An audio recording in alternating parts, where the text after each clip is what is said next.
Bon, bonsoir à tous, on va commencer. Donc, vous allez découvrir une boîte de contes au chocolat. Vous avez sur la table.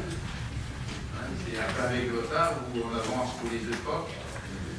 C'est la clé USB qui a été faite pour apparaître. Donc, pour le conseil municipal, il nous en restait. Ça a été envoyé aux écoles. Les écoles primaires, il y a un mot.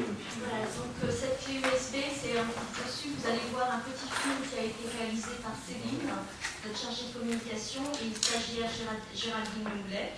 Donc on en a réalisé 500 exemplaires. 460 exemplaires ont été envoyés aux écoles primaires du secteur, donc dans un périmètre de 50 km.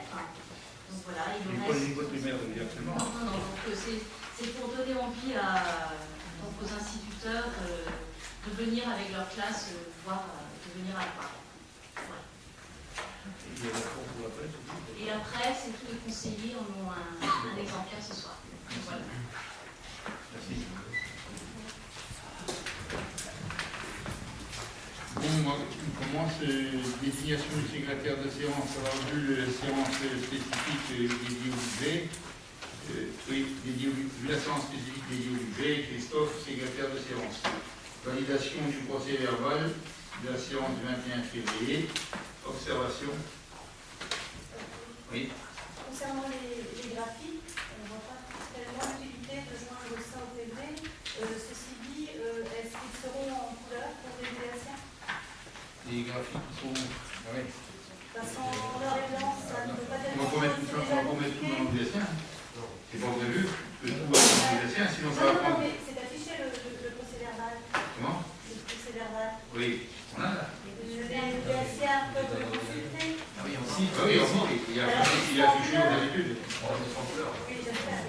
Ah oui, je pensais que c'était. Alors j'avais pensé dans le lycéen. Non. Dans noir et blanc, c'est difficilement visible. Oui. Autre remarque? Pour question d'actualité, ah oui, j'ai oublié, trois observations. Première, enfin, donne pouvoir à Gaëtan Duel au défaut à Madame Lénard, Gaëtan. Thérèse de Jacques Gaucher. Et Robert O, je vous informe de mon impossibilité de participer à la séance du conseil municipal de ce 28 mars 2013. À cette occasion, je donne pouvoir à Jean-Paul Duhaut. Question d'actualité. Donc, le Trésio TDI, en tant que conseiller général, je serai présent demain à midi Macquart, la mairie de Saint-Cardec. La réunion de crise organisée par Marc Le Fur en présence de Jean-Pierre Leroc et l'ancien maire de Pontivy et député, et du maire de Saint-Cardec. Donc on se rendra sur le site. Depuis le 28 février, le Trésio TDI a été placé en redressement judiciaire. L'objectif de cette réunion est de soutenir les salariés et de tout faire pour trouver un repreneur. Bon, à cet effet, j'étais avec deux adjoints, Monique et Julien, à la manifestation organisée par la CFDT et la CGT à Pontivy samedi dernier pour la défense de l'agroalimentaire. C'est vrai que la mobilisation devait espérer être de 3000 personnes, il y avait 500 personnes à peine, avec été impressionné par la discussion que j'ai eue avec le maire de Pleucadec, qui est une commune sinistrée sur un site de 50 hectares où était l'abattoir Doux. 145 salariés qui restent seulement et qui vont être licenciés dans 2 mois. D'après ce que dit le maire, donc Pleucadec et va perdre tous les salariés avec les effets induits d'une entreprise de carrelage qui vient déjà de licencier 15 personnes. Donc la mobilisation qui se fait pour le Trésio TDI, c'est un petit espoir, alors de le dire, à partir du moment où un site ferme, on regarde tous les sites pour la dinde, donc espoir que avec la participation de tous, le tonnage peut être augmenté mais je crois les clés, même le gouvernement attend les clés, sinon il interviendrait partout dans toute la France, des entreprises en difficulté. Donc c'est surtout l'affaire des entreprises, des pouvoirs publics et des banques de soutenir le pouvoir public indirectement, le Clésio TDI. Voilà, c'est une information.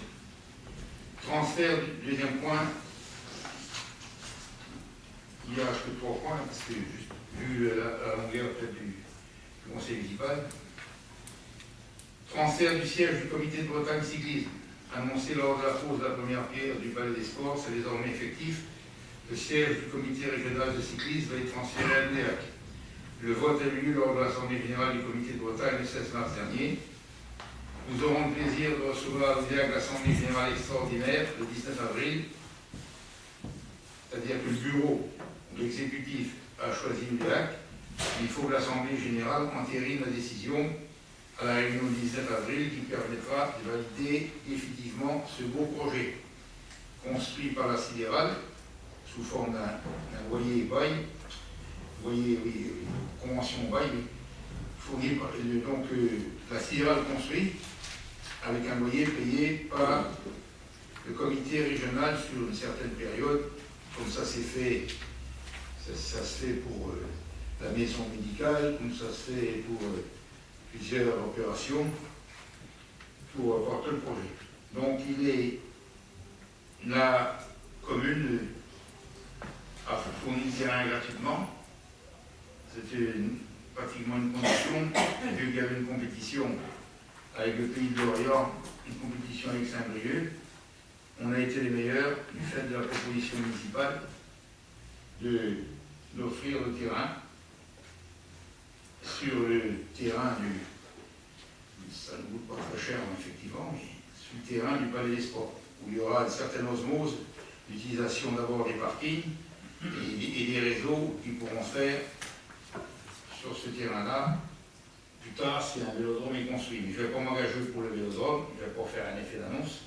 Pour le moment, on parle du siège du comité de Bretagne sur le site.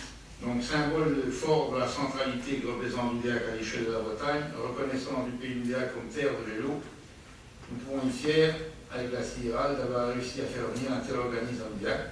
Comme vous savez, la sidérale est propriétaire du vélodrome, Henri Caresnel, qui portera son nom.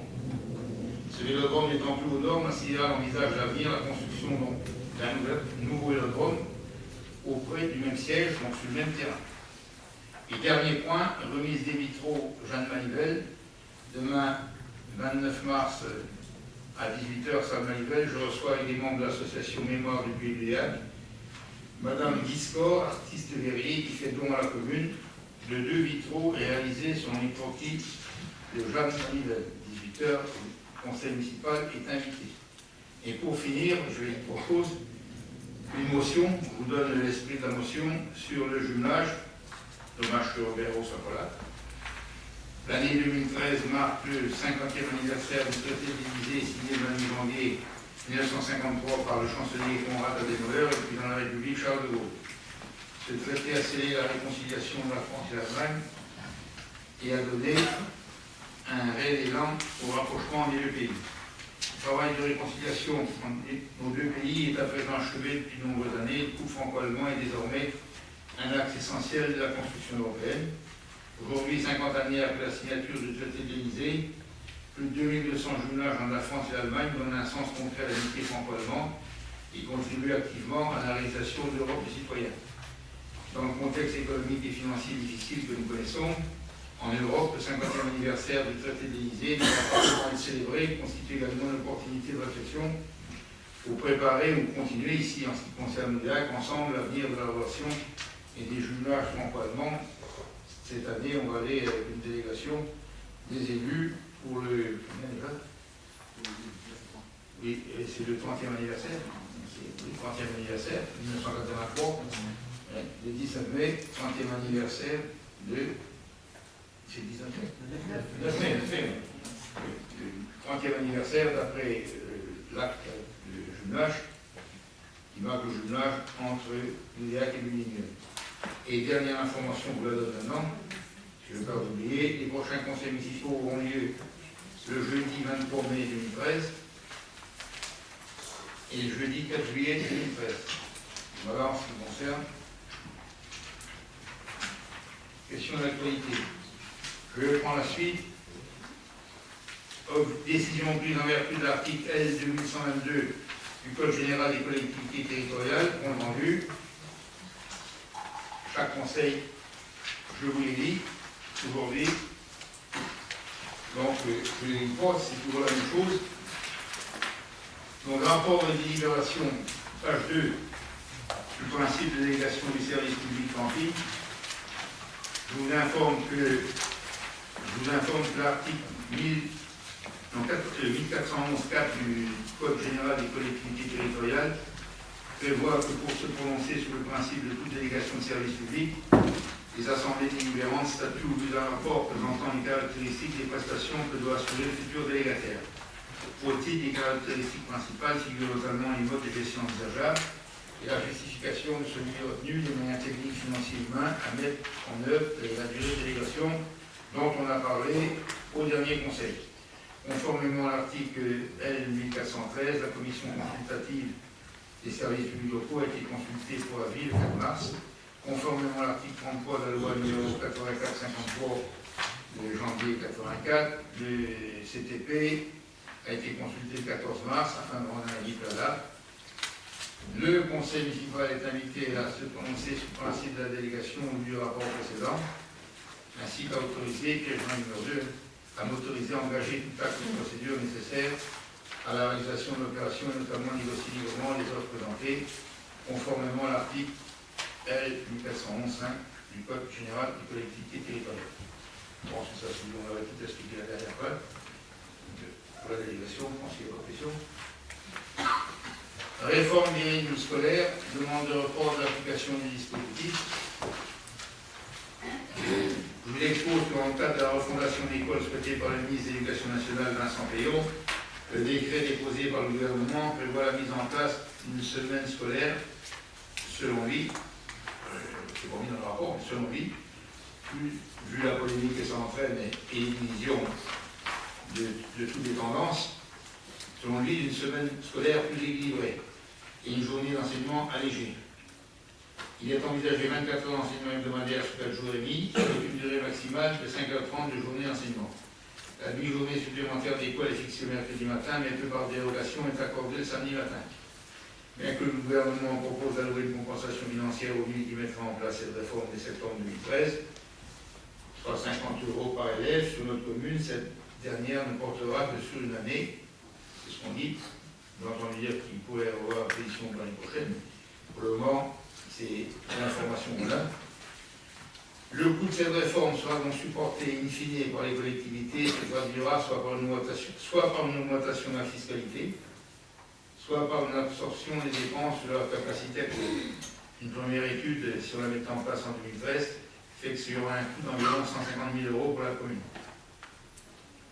Après l'avis du département des Côtes-d'Armor, autorité organisatrice du transport scolaire du commune du Grec, considérant les incertitudes à propos des règles d'organisation des 3 heures d'accueil qui seront mises à la charge de la ville par la réforme des rythmes scolaires, considérant le coût important de ce nouvel accueil dans un contexte économique difficile et face à un budget contraint, compte tenu des recrutements prévisibles et des changements d'organisation des services municipaux qui nécessitent consultation et discussion, considérant l'indispensable concertation avec les instances représentatives et tous les membres de la communauté éducative pour la construction d'un projet consensuel qui ne séduit pas les enseignants dans leur grande majorité, d'après les renseignements qu'on a eus. Considérant l'intérêt de construire, pour parler des manifestations enseignantes, bien qu'on le projet, considérant l'intérêt de construire un projet éducatif territorial pour donner un contenu pédagogique intéressant à cet accueil pour les enfants des écoles primaires, sur ma proposition, l'Assemblée est invitée à solliciter des dérogations pour reporter à la rentrée scolaire 2014-2015 la réforme mise en œuvre des nouveaux rythmes scolaires. Je donne la parole tout de suite à l'adjoint des affaires scolaires. Non, bah.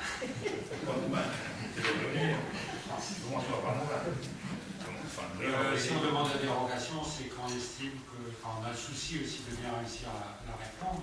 et qu'on estime qu'à 5 mois, on n'a matériellement pas le temps de bien réussir cette réforme.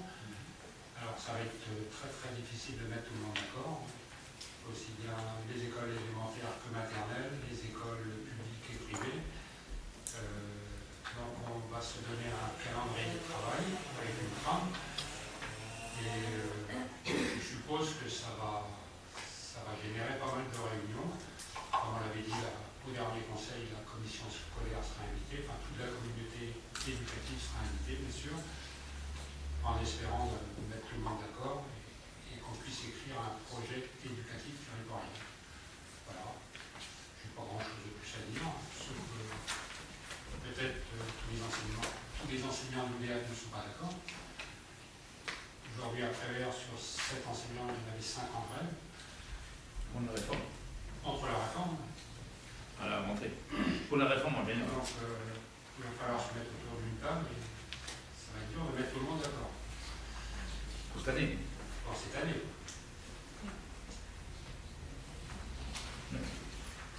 Bon, est-ce qu'il y a d'autres des interventions? Oui, justement, au sujet de la concertation, est-ce que vous avez arrêté une date de réunion, justement, concertation, auprès des écoles, en particulier des élus, des partenaires éventuels? Alors, comme Où en êtes-vous dans votre démarche, en fait? là, dès la semaine prochaine, on va élaborer un calendrier de travail qui donnera la première date de réunion avec les directeurs d'école. Mais il n'y a pas encore de date de définie. Est-ce que ça sera juste avant les vacances de Pâques? Juste après, je ne sais pas. Mais dans la méthode de travail, il y aura une trame aussi, parce que quand on part dans toutes les directions, et que tout le monde donne un petit peu sa réforme, on va déjà élaborer une trame.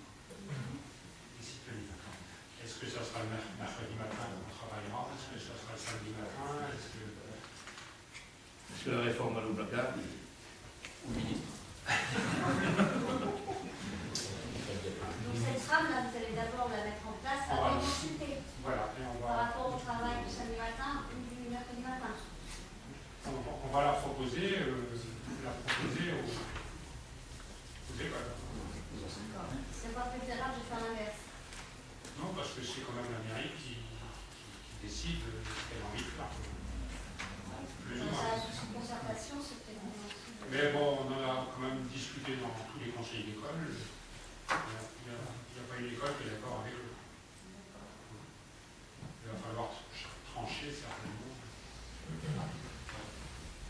Est-ce que vous avez estimé le coût déjà à peu près de cette réforme? Alors, le coût, Par élève? à peu près 150 €. Je disais cette semaine dans la presse à Lannion, ils estiment entre 200 et 300 € le coût pour 1500 élèves à Lannion. Alors, vous imaginez, 450 000 € à Lannion, 150 000 à l'UDEAC, ça n'a pas été prévu au budget. Il est maintenant que vous ne fassiez pas de remarques sur le fonctionnement de la mairie, parce que ça va augmenter beaucoup. 150 000 €. Monsieur le Premier adjoint est content.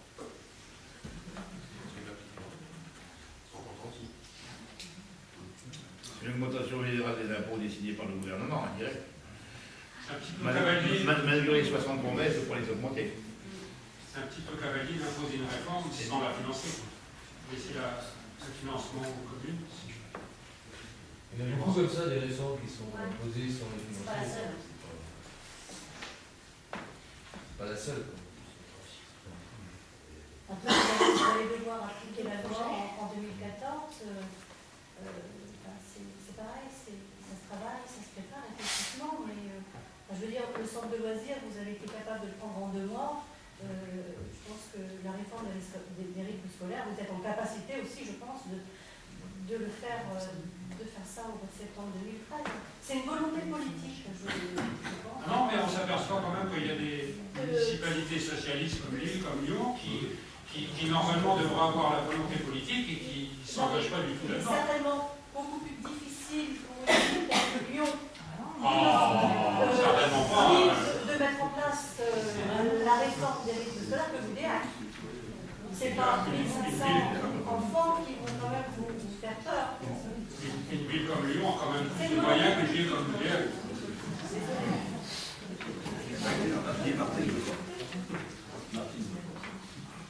Là, j'ai vu que notre cher Delanoë, maire de Paris, 622 écoles, l'impose dans l'opposition générale des instituts parisiens. Il n'est pas très tactique pour les prochaines élections municipales. À Madame Olitro, je vais vous répondre, on devrait attendre, et là, vous venez encore de dire qu'on va être élu en place. Il faut qu'on commence le mois de septembre. Vous auriez pu dire on va attendre le mois de mars. On va attendre le mois de mars 2014 pour savoir quelle équipe en place. Merci de votre confiance. On va commencer le travail puisqu'on prend acte qu'on a été élu pour commencer le travail et anticiper d'avance. J'en doutais pas, ça fait deux fois que vous venez de commencer comme ça. Donc pas de problème, merci de la confiance que vous dites indirectement qu'on va être élu, on va vous faire plaisir, on va commencer le travail. On aurait pu très bien dire que dans l'expectative de la rentrée 2014, on peut commencer les réunions après les élections de mars. Et bon, on va commencer vite. C'est bien que vous nous fassiez confiance et que vous n'ayez pas de doute sur l'élection. Et que vous n'ayez pas de doute sur l'élection. Je vous remercie. Non, parce que moi j'étais pour commencer après les élections de 2014.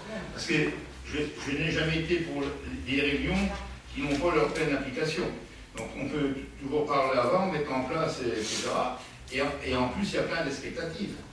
La réforme va augmenter. François Bayrou annonce un mai 1968, en mettant qu'il y aura une explosion sociale. Contre la réforme Payon, il y a plus de la moitié des enseignants en France, plus de la moitié, qui sont contre. Oui. Parce qu'ils ne veulent plus passer à une semaine de 4 jours et demi, alors que c'est inscrit presque dans les mœurs maintenant, c'était la semaine de 4 jours. C'est vrai, avec des appréciations différentes selon le niveau socio-culturel, vous avez pu voir ça, des familles.